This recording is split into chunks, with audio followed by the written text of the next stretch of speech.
School of ম্যাথের এই পর্বে তোমাদের স্বাগতম। আশা করি তোমরা সবাই ভালো আছো। এবার তোমাদের জন্য আলোচনা করব 148 পৃষ্ঠার 13 নম্বর প্রশ্নটি।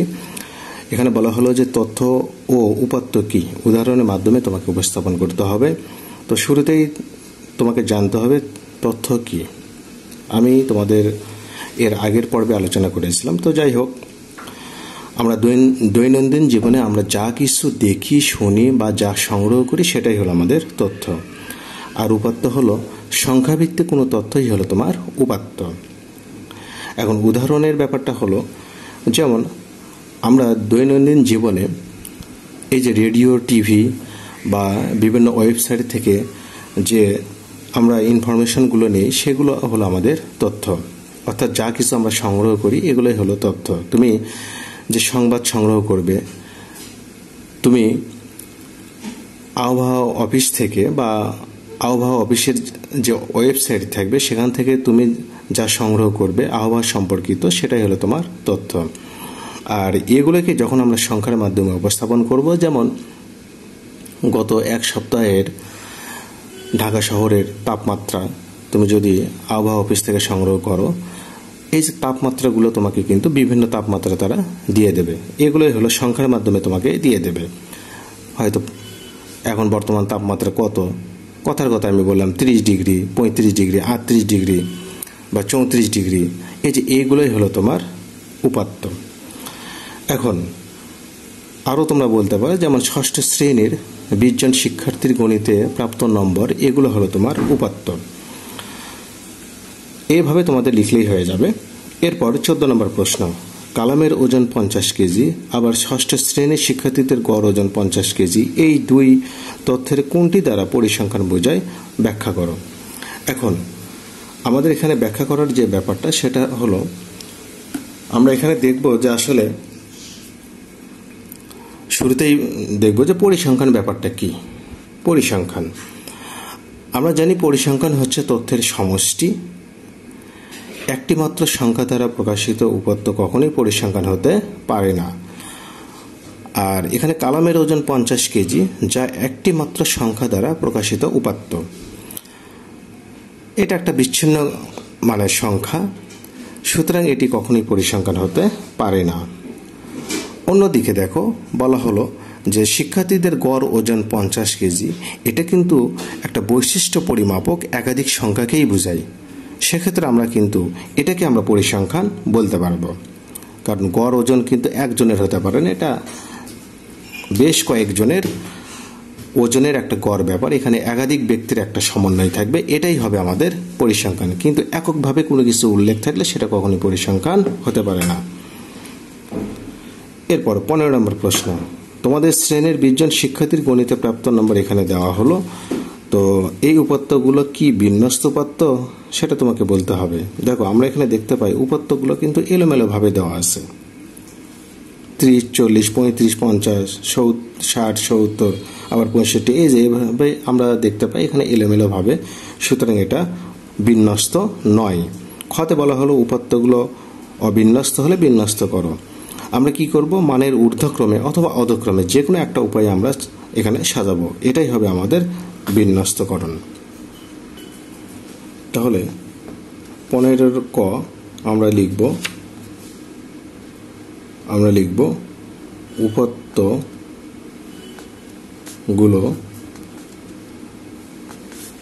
বিন্যস্ত নয়, অর্থাৎ অবিন্যস্ত। খ নম্বর, আমরা এখানে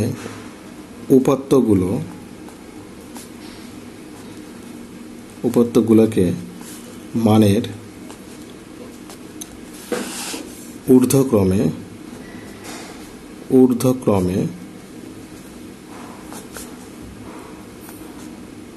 সাজিয়ে পাই। তার মানে কি, আমরা ছোট থেকে বড় দিকে সাজাবো। এখানে আমরা দেখব সর্বনিম্ন সংখ্যা কত। তো আমরা এখানে দেখতে পাই যে সর্বনিম্ন কিন্তু এখানে আমরা 30ই দেখতে পাই। দেখো, এই যে 30, এখন দেখতে হবে 30 আসলে কয়বার আছে। এখানে দেখো 30 এখানে একবার, এখানে একবার, তার মানে কি 30 কিন্তু এখানে 2 বার।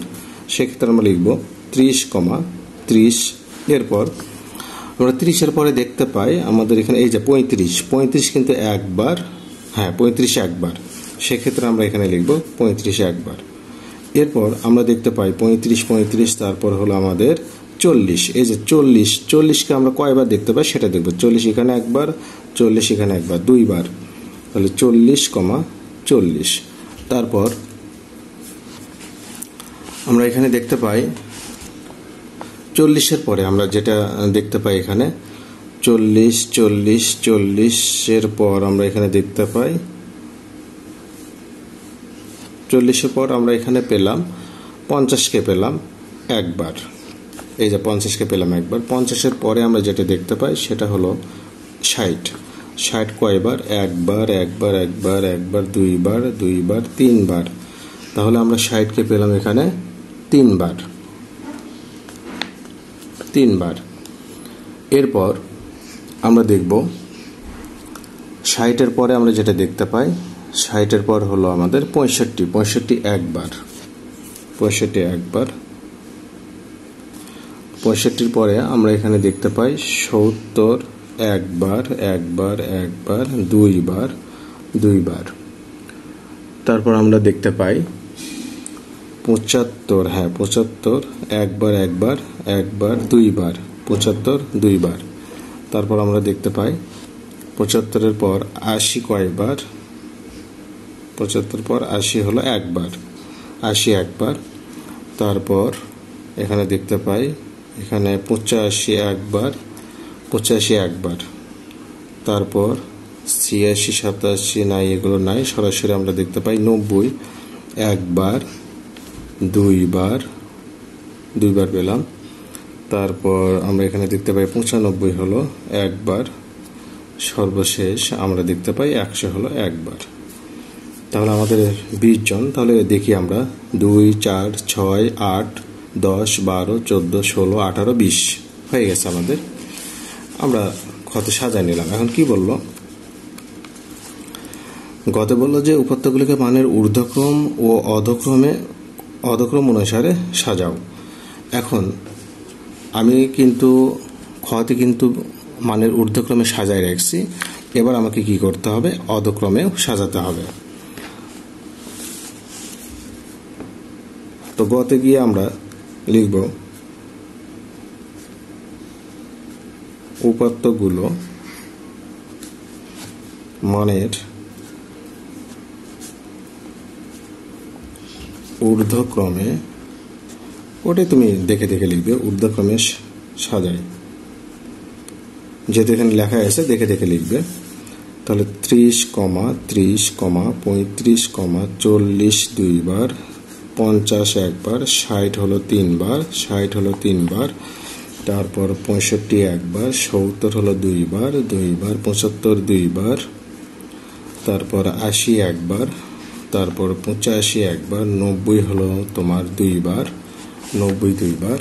তারপর তুমি রাখবে 95 একবার, 100 একবার। এবার অধক্রমে সাজাও।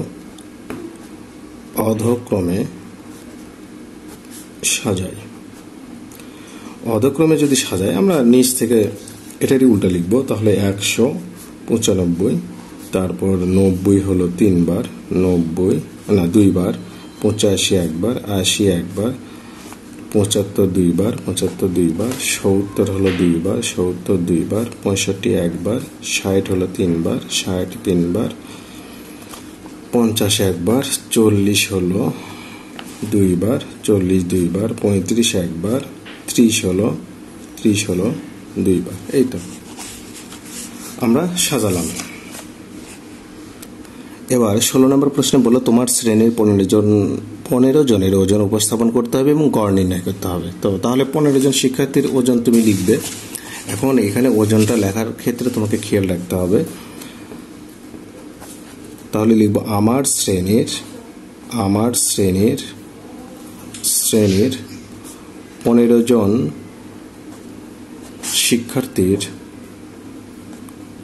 শিক্ষার্থীর ওজন, ব্র্যাকেট অবশ্যই লিখবে কেজিতে নিম্নরূপ। এখন ওজন লেখো। এখন ক্লাস 6-এ পড়ে বা ষষ্ঠ শ্রেণীতে পড়ে এমন শিক্ষার্থীর ওজন কিন্তু তুমি কখনোই 10 কেজি 12 কেজি দিতে পারবে না। আবার কিন্তু 90 কেজি 100 কেজি 120 কেজি এগুলোও দিতে পারবে না, কারণ একটা সামঞ্জস্যপূর্ণ ওজন তোমাকে লিখতে হবে। তো ক্লাস 6-এ পড়ে এমন বাচ্চাদের ওজন কতই হতে পারে, এটা ধরো তুমি দিতে পারো 27, 28, 30, 32, 35, 40, 45, সর্বোচ্চ তুমি 50 দাও। তো আমি এভাবে লিখব, ধরো 28, 30, 35, 32, তারপর 40, 45, 41, 37, তারপর আবার 40,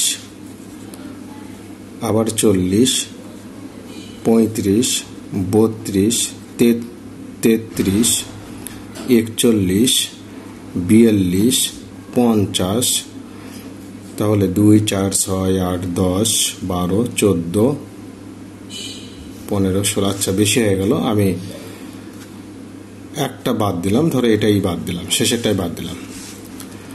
তাহলে 2, 4, 6, 8, 10, 12, 14, 15। এখন আমি 15 জন শিক্ষার্থীর ওজন লিখলাম, এদের গড় বের করতে হবে। তাহলে তুমি লেখো মোট ওজন, মোট ওজন, তাহলে এগুলো যোগ দাও, 28 যোগ 30 যোগ 35 যোগ 32 যোগ 40 যোগ 45 যোগ 41 যোগ 37, 40 যোগ আবার 40, 35, 32, 33, 41 যোগ 42 সমান কত হয়?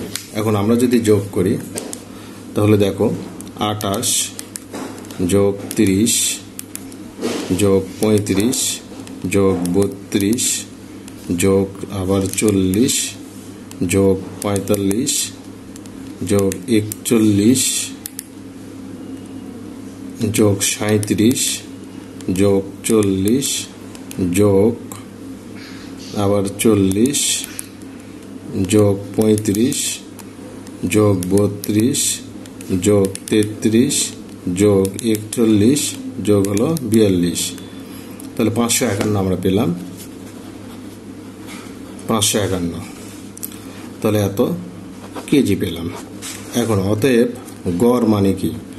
তাহলে আমাদের মোট ওজন ভাগ হলো মোট সংখ্যা, তাহলে মোট শিক্ষার্থী, তাহলে কতজন? 15 জন। তাহলে আমরা ভাগ করে কত পাবো? ভাগ দাও 15, তাহলে হয় 36.73 এত কেজি প্রায় দাও, প্রায়। এই তো, এটা হলো তোমার গড় ওজন।